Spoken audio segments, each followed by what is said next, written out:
Alright, y'all, let's keep reading. Chapter 6, Preparing for Adulthood.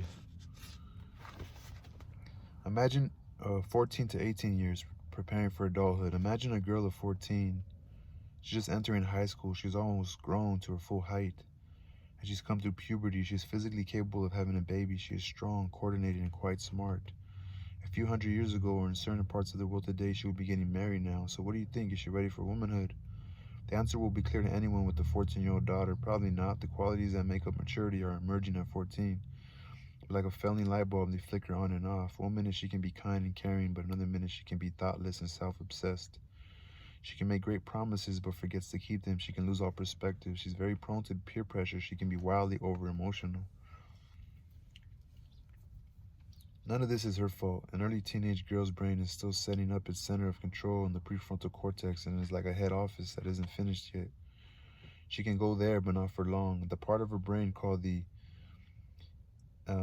amygdala, amygdala, the center of impulsive and emotional reactions, may take over in a flash as if she is pressured, distracted, or stressed.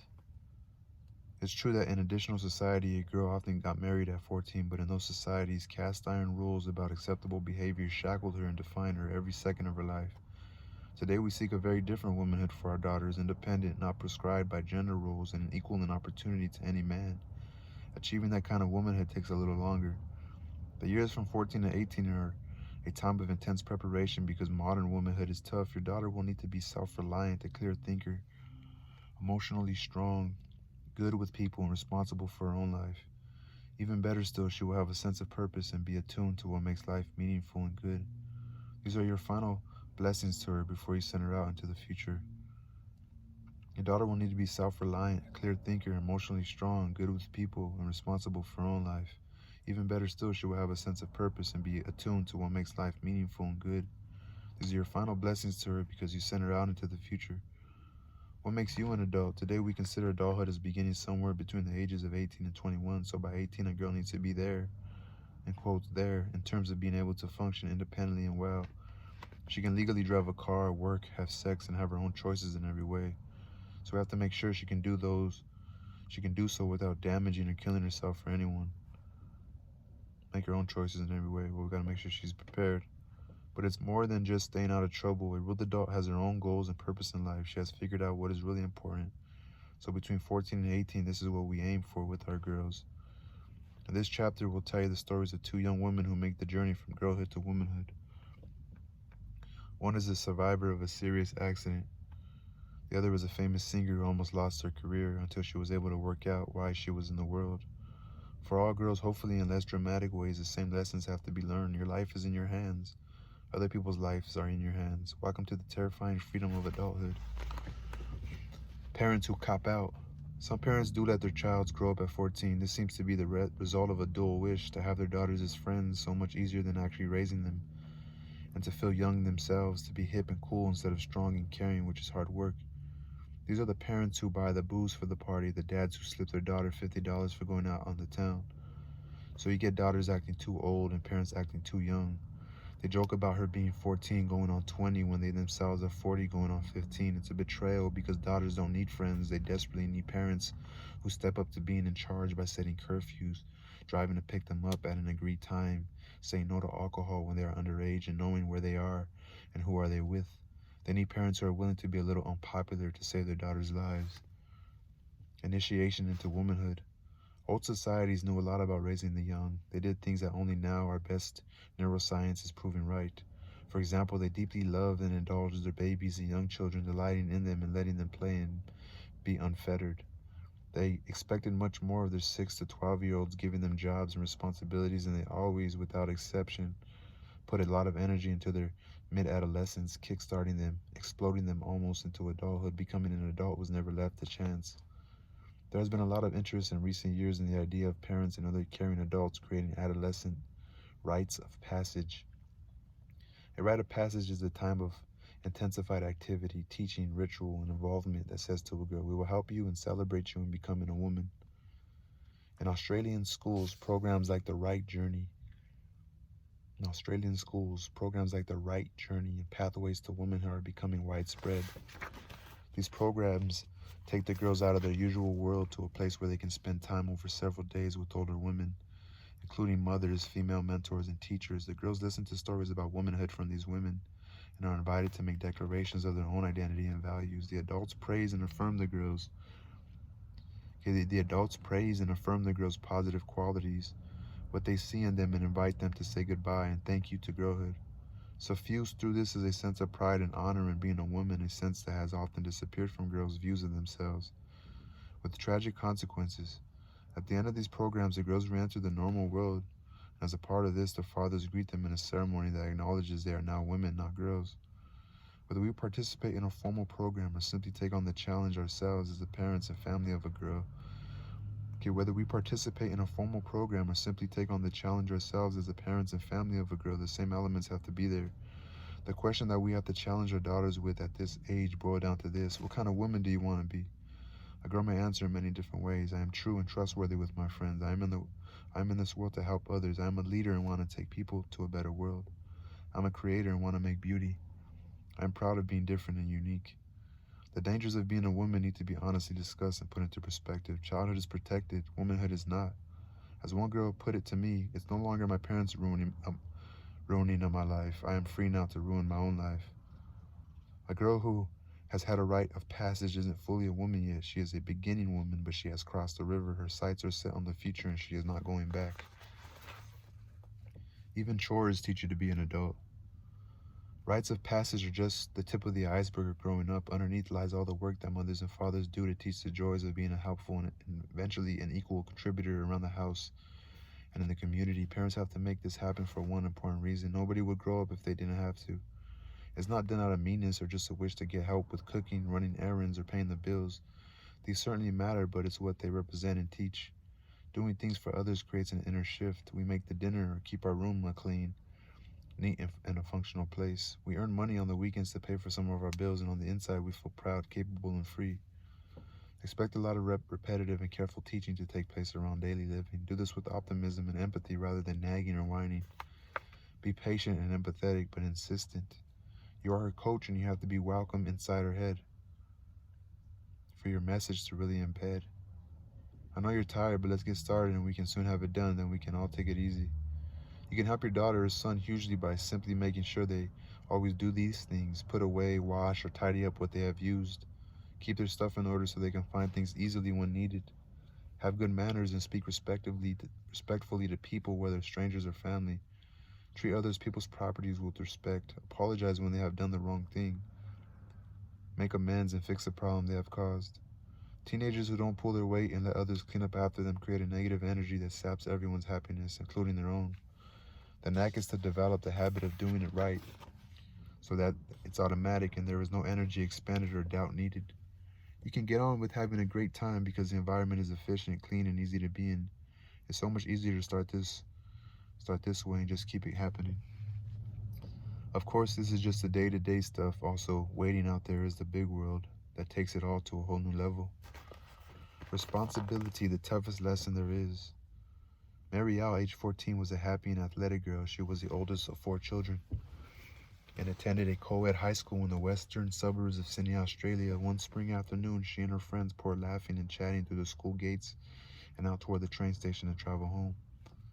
They crossed at a pedestrian light just outside the school in a large group, just as they had every single day, but this time they barely had time to turn their heads as the screech of brakes came microseconds before a large car plowed into them.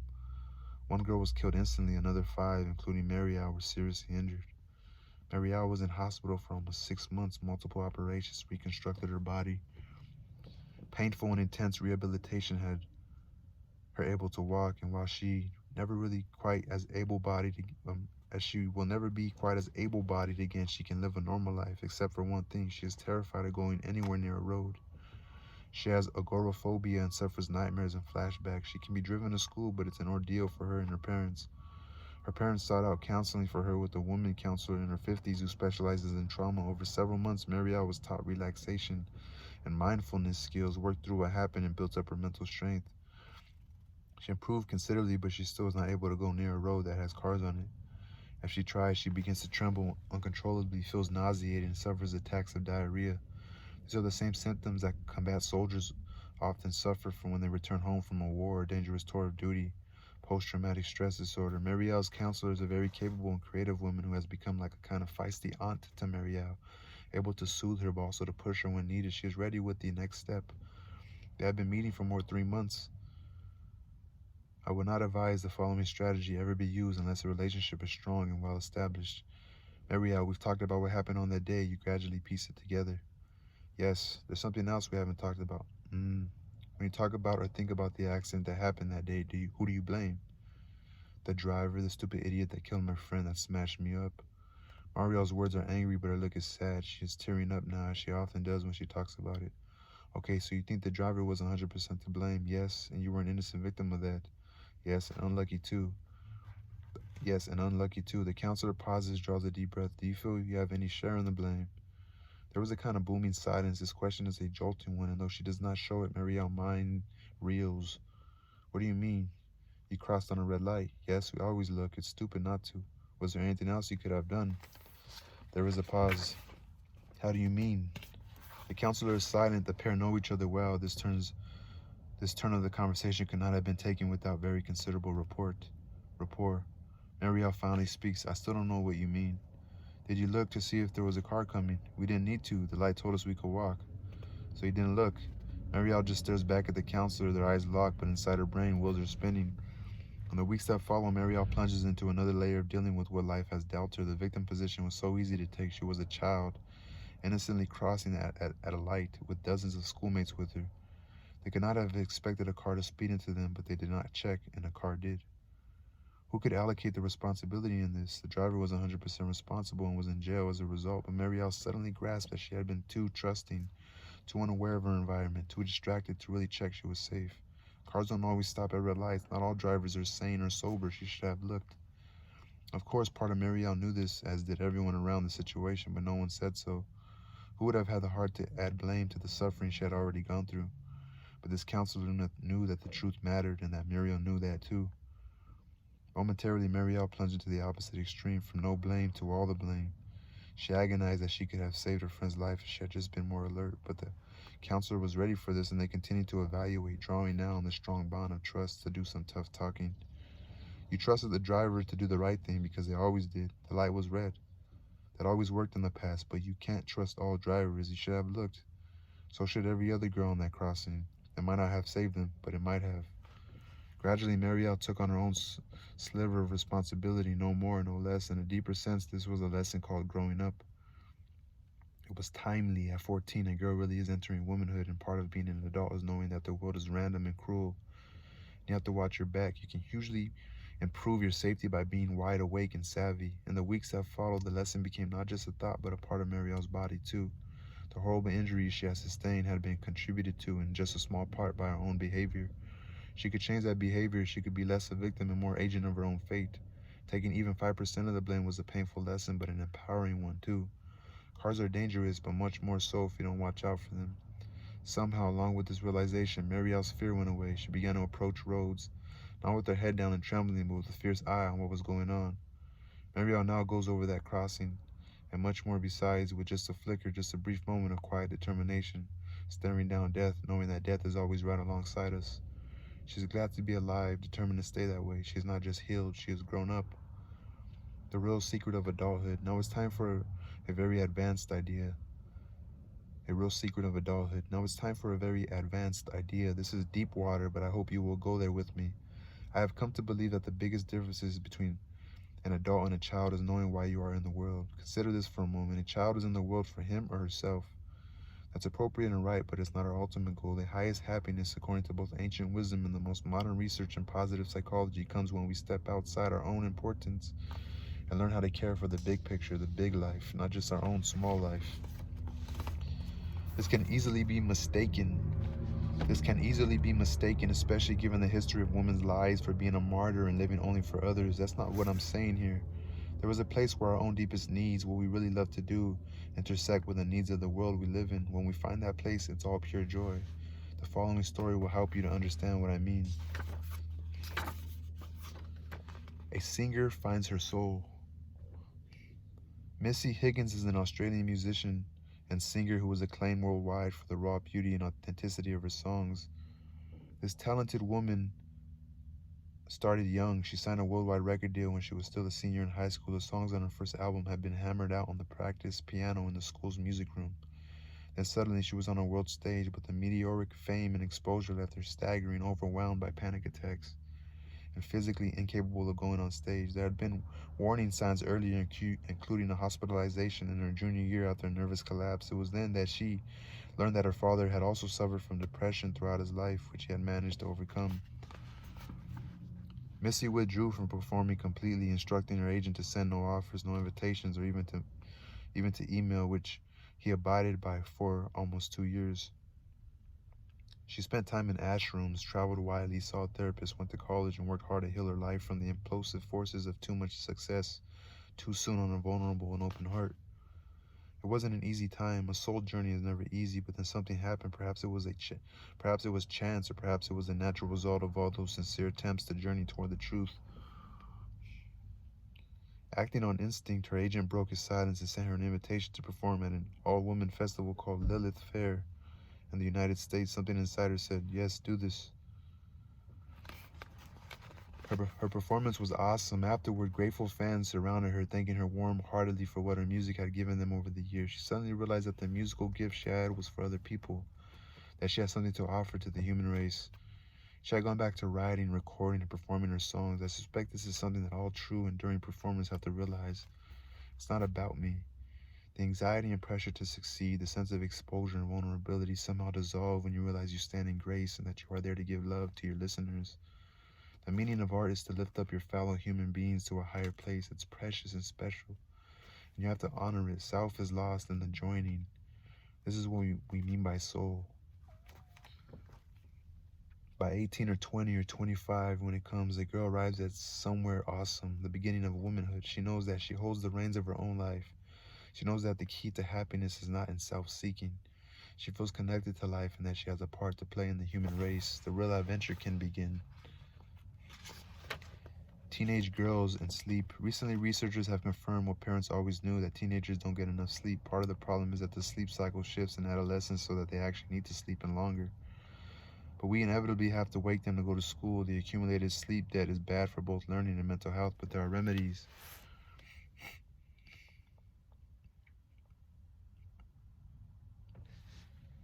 Australia's foremost adolescent psychologist and mental health campaigner, Dr. Michael Carr-Gregg, explains, It's 8:30 a.m.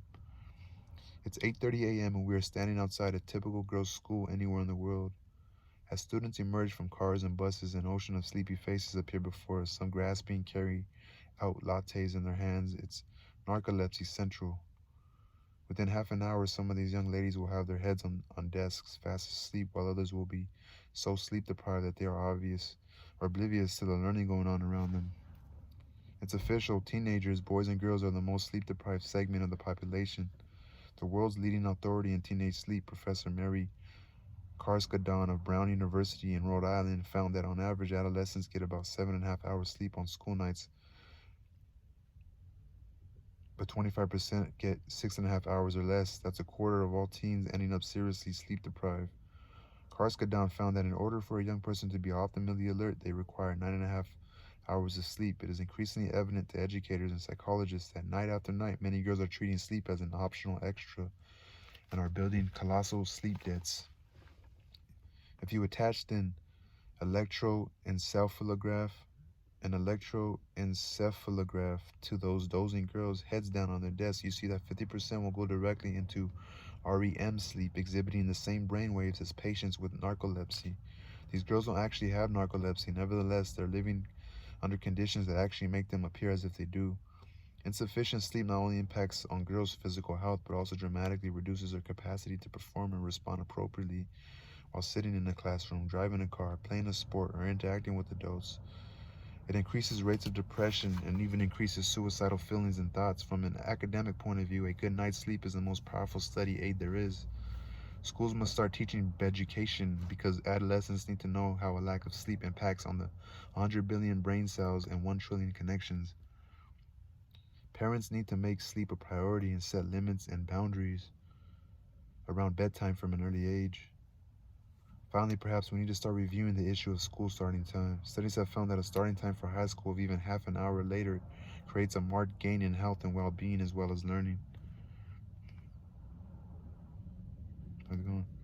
What to do? Have an evening routine and clear bedtimes. Reading in bed to chill out for a half hour is fine, but do not allow electronic media, phones, iPads, computers, or TVs in bedrooms. Screens affect the brain's readiness for sleep apart from the content being too stimulating. Teens may need to sleep in on weekends to clear their sleep debt. This is a healthy catch-up, but it's better if they get 9 hours a night during the week. So if you get 9 hours a night, say you fall asleep at 9, 10, 11, 12, 1, 2, 3, 4, 5, 6. So you gotta go to bed at 9 pretty much. Because of the time shift in adolescence, schools should not start too early. We need to change school schedules to suit teenagers' bodies better. And this really bothers me, man, because my daughter lives with her mom, and my daughter looks a little tired. She's 3 and a half, and I'm sure she wakes up early to go to her daycare. It's just not a right thing, you know? Because of the time shift in adolescence, school should not start too early. We need to change school schedules to suit teenager bodies better. Dreaming forward. This chapter ends the 5 stages of growing a girl into a woman as a way to finish up. Let's do some dreaming. Whatever age your girl is now, it's great to glimpse. It's great to glimpse and even begin to aim for the woman she will become. So settle back in your chair or pillow and come on a journey. You're in a peaceful house on a leafy street. It's evening and still warm after a sunny summer's day. You are older but still strong and well. You glance out of your window and see out on the road the car is pulling up. It's an electric car, silent, compact, and sleek. Stepping out of the car is a young woman. As you look closer, you realize it's your grown-up daughter. How does she look? What kind of clothes is she wearing? Does she have a partner with her? Children? You go out to greet her. Can you see what kind of person she is? What qualities shine from her? How has she changed? What is her voice like? How tall is she? Is she fitting well? What kind of things has she been doing with her time and talents? Let your imagination fill in the details. Bring her inside your house. Sit down and talk. What is she telling you? How are you feeling? See the connections between the childhood you gave her and the strengths and qualities she now has. Feel proud and deeply satisfied. A fine woman will live on after you are gone, and she will pass on what you have taught and given her down the generations.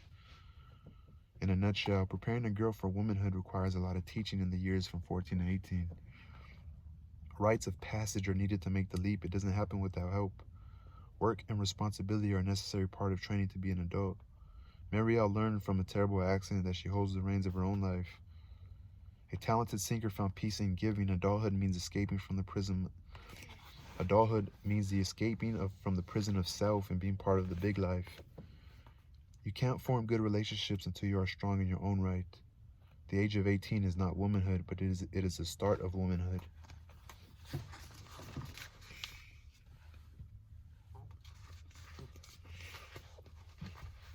Right, that was the end of chapter 5. Preparing for adulthood, 14 to 18 years. It's very important, man. Kids need to get sleep. Peace.